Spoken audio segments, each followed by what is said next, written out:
Hello, my name is Shannon Carroll, and I'm a psychiatric nurse practitioner, and I'll be talking to you today about basic psychopharmacology principles, which pretty much anyone in the clinical setting should know. It's really useful to know this for patient teaching and also just for understanding some side effects that you may be seeing in practice.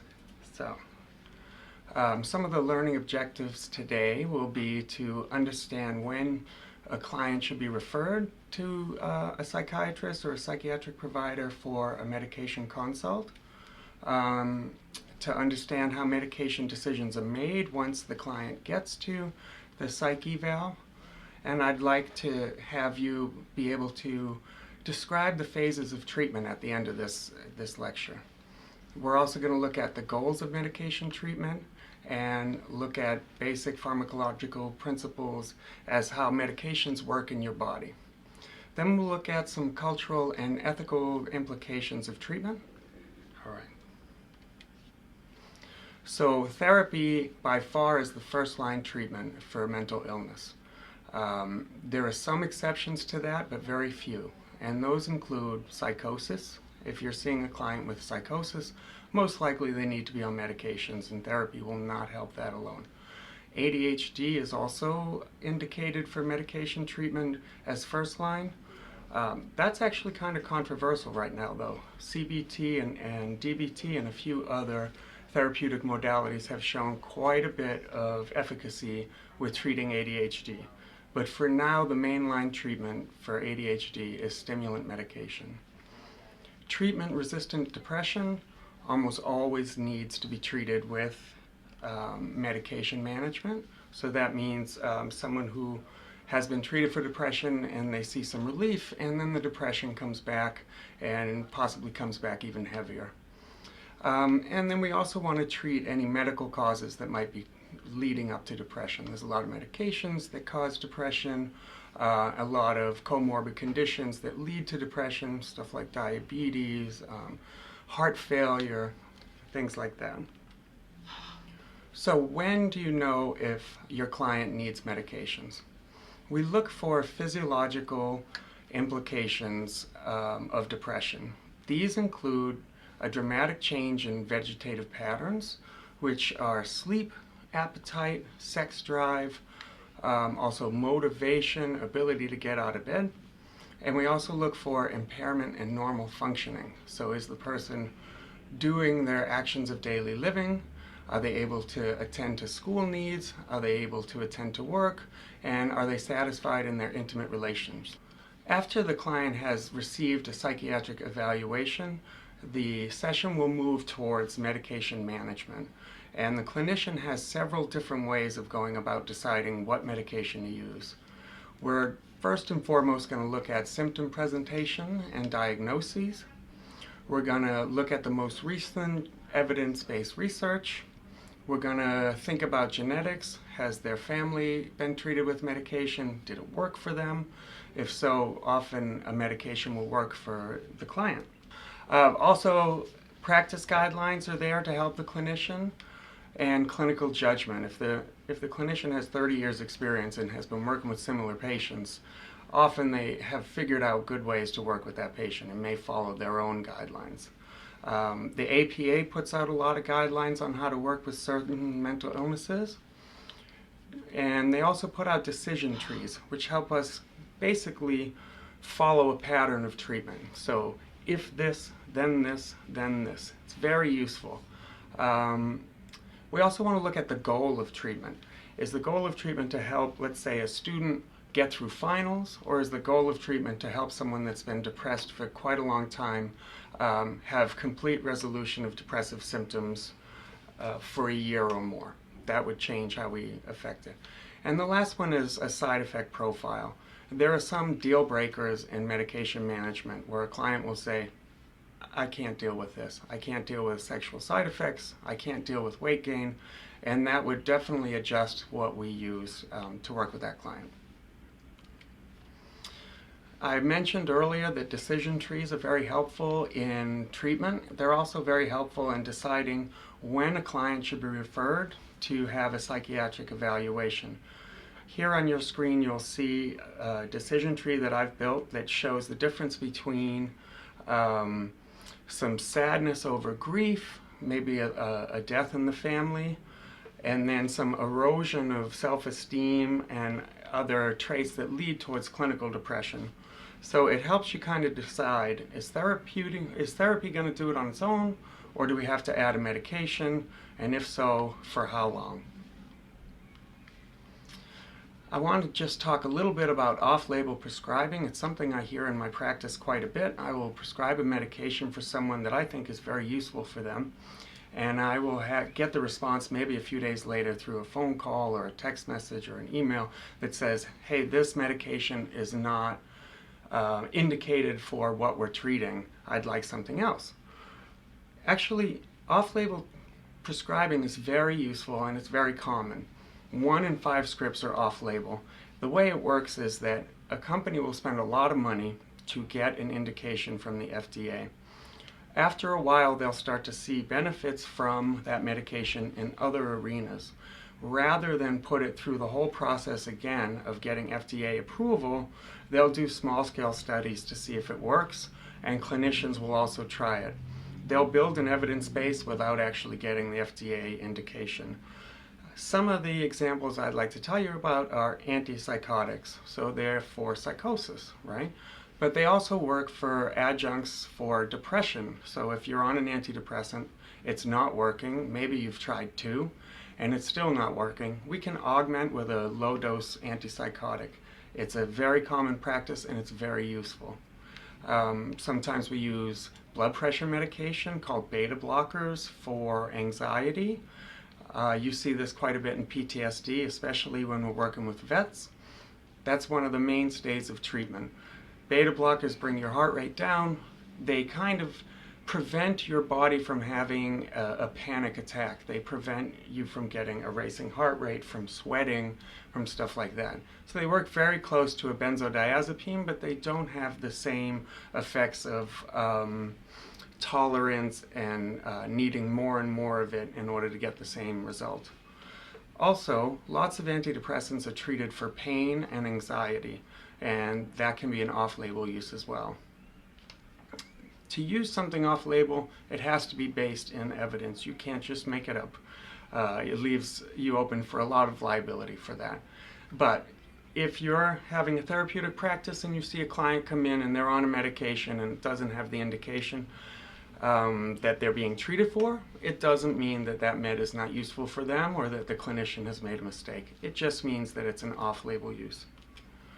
So phases of drug treatment. When a client gets the psychiatric evaluation, first and foremost, the provider is going to look for whether they're ambivalent about taking meds or whether they're committed to trying something that takes quite a while and has a lot of side effects.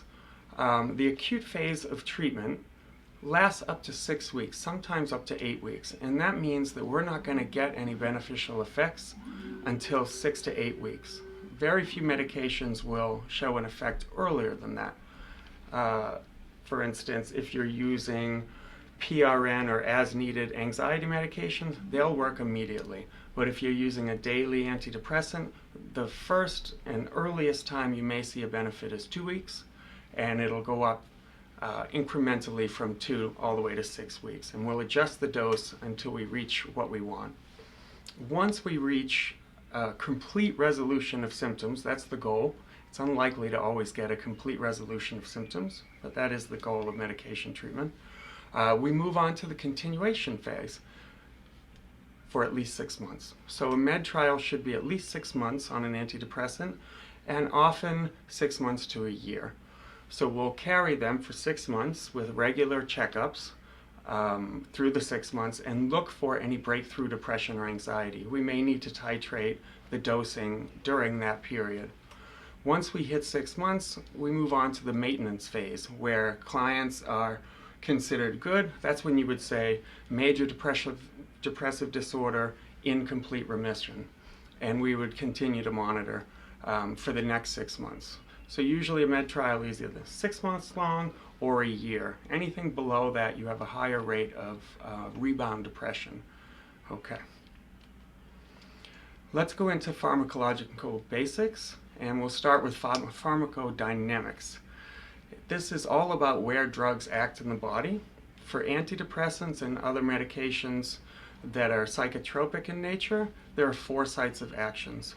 One is at the receptor site, one is at ion channels, the other is working directly on enzymes, and the last is on carrier proteins. We'll go into that further in future lectures. Pharmacology basics part 2 is pharmacokinetics. This has to do with what happens when the medication enters your body. So there is first and foremost absorption, and that's affected by how you take a med. We can give it orally, we can give it as an injection. All of that kind of affects how quickly the med will work, how much med is available to the client, and how long before it leaves the body. First pass effect is an interesting concept in pharmacokinetics. It means that most medications actually are not available to the body for use until they go through the liver and they get metabolized into smaller kind of structures, and that's called first pass effect. So when you swallow a pill, you're not getting the med immediately. You're actually getting it to the liver, which then makes it into a useful medication. Lots of things can affect first pass effect.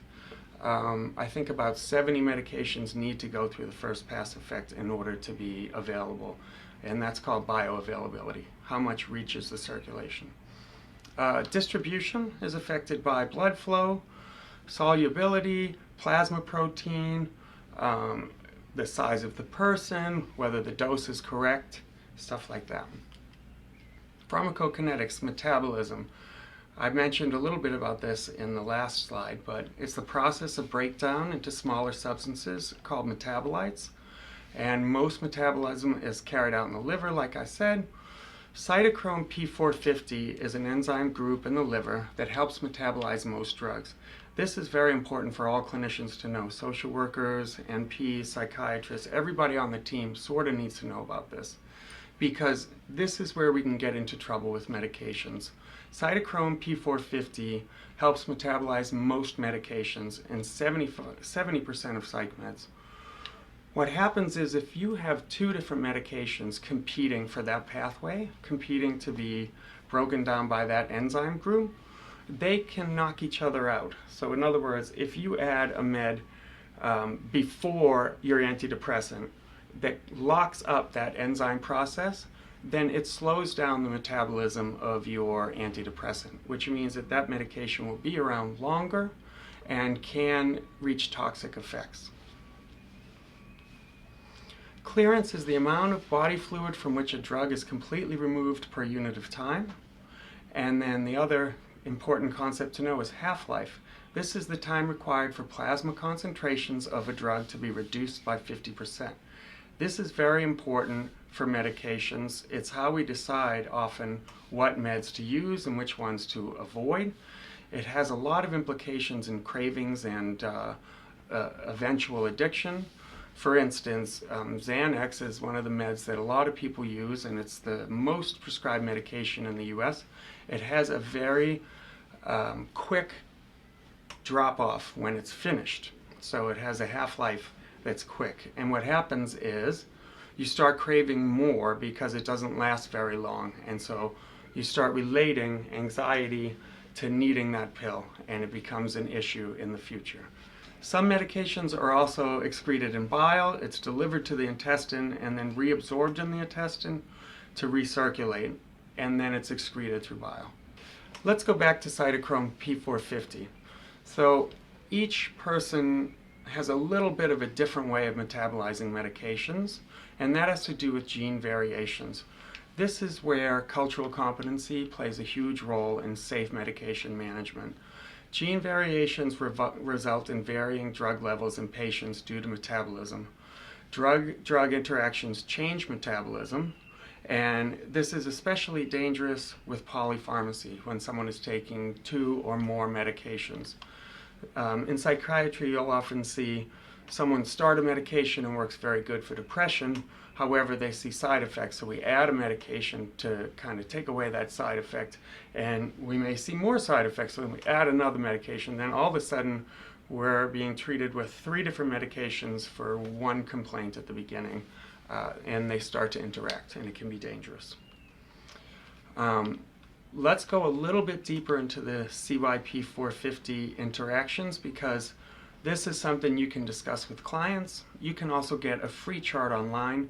I have one in my desk, and I pull it out and I just share it with whoever I'm working with to make sure that they're not trying any of these things like over-the-counter medications, grapefruit juice. All of these things are known to interact with psychotropic medications.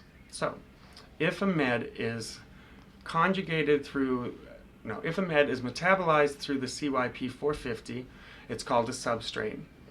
An inhibitor is any drug that decreases the enzyme activity. So grapefruit juice is an inhibitor of most antidepressants. What will happen is it'll slow down the metabolism of the antidepressant, and you will see higher and higher doses of it and possibly toxicity. An inducer, however, which a lot of birth control medications are, will speed up the metabolism of your antidepressant, which means you think that you're well covered because you're taking the same dose every day. You switch to a different birth control med, and all of a sudden it knocks out your antidepressant. And you see all of these rebound symptoms that you can't figure out. What's going on here? Why am I depressed again? I've been happy for 6 months. So you got to look at the medication change. One that I saw recently in practice was lamotrigine. A woman was on 400 milligrams of lamotrigine for several years. Now that's twice the recommended dose, but it seemed to work for her. She started a new birth control medication, and in 2 months her lamotrigine levels were well below therapeutic range, even though she had been taking twice as much as she should have been. Dosing and steady state are also important concepts to know. Dosing is just administrating med over time so that you get to a therapeutic level, and the therapeutic level is decided by steady state.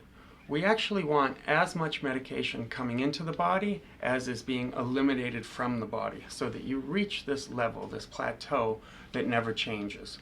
You usually reach that by taking medications for 5 times the half-life. So say the half-life is 24 hours, then you would need to take the meds consistently at the same time every day for 5 days to reach the appropriate level for it to start having a positive impact on your body.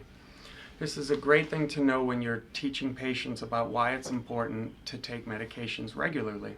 Every time you skip a dose, you knock out that steady state, because there's a pill missing that's supposed to carry you into the next couple of hours. So you're starting and stopping, even though it doesn't feel that way. Drug toxicity, another important thing to know, especially during patient teaching, because as a therapist, often you'll hear clients come in and say, I think my lithium is too high. It's giving me side effects, stuff like that. Or I feel depressed still. I want to increase my dose. The importance of talking about toxicity is that some medications have a very, very low therapeutic index, which means any titration of meds at all can be toxic and sometimes fatal. For instance, lithium, very, very low range of efficacy. So we have to keep it fine-tuned between 2 very small numbers. Anything higher than that will be very toxic and very dangerous. Anything lower than that will not be useful at all. And so the client will think that they're well controlled on lithium, but they don't have enough to do anything for them. So let's discuss some cultural considerations that I mentioned before. As I said, we all metabolize medications differently. Here's some ideas of what to think about. People of Asian descent have a different way of metabolizing some medications. For instance, they metabolize ethanol to produce higher concentrations of acetylhydride. But that's why if you're out with somebody of Asian descent or Filipino, who drinks a lot, they get a red facial flush. It's actually a chemical reaction. It's not that they can't handle their liquor or something like that. And what that means is that they are having trouble metabolizing some of the alcohol. That also happens with medications. So we usually start with half to 1/3 the dose of medications and watch for more severe side effects which are possible. That does not mean that you should under-medicate people of Asian descent. It just means that titration should be slower and that you should work very closely to watch for adverse reactions. Another example is Caucasians. We have 9% genetically defective P450 enzymes, which means some medications we do not metabolize well at all, or we metabolize too quickly, and so they're not great medications to use for us, and the dose might have to be adjusted to get the same effect for other folks. Let's talk about the medication I mentioned called propranolol, which is actually a blood pressure medication, but is used for anxiety as well. People of Asian descent are way more sensitive to propranolol, so you would give them a much smaller dose, whereas people of African descent are less sensitive, so if you're going to use that medication, you would give them more. You don't start out doing that. All in psychiatry, you start low and go slow, but it's good to know that these effects exist. Let's discuss some statistics around mental health and mental illness. These statistics are from the United States. I didn't do kind of a global assessment. So one in 4 adults, or 62 million people, experience mental illness in the United States. In a given year, approximately 26% of homeless adults in shelters are living with serious mental illness. 46% of them live with severe mental illness and co-occurring disorders and substance abuse. 20% or more of those in prison or in jail have a mental illness. 70% of youth in juvenile justice systems have at least one mental illness. 60% of adults and almost half of youth with mental illness received no mental health care in the past year. African American and Hispanic Americans received care at half the rate of whites in the past year. And Asian Americans received about 1/3 of the rate. So that shows that we have a lot of work to do in the United States to get people the appropriate care they need. There is some hope in that there have been several laws passed recently to address this. One of them is the Mental Health Disparities Act, which was just signed into law, and also increasing access to insurance for all Americans. Obamacare, for instance, has helped people access care. So I'm hoping that we're on a trend that's improving this. Let's do a case study, okay? You're the therapist. A 24-year-old Asian American female has been in psychotherapy for treatment of depression and anxiety with you for the past 6 months. She has consistently reported nighttime wakening, early morning anxiety, difficulty attending to school and work.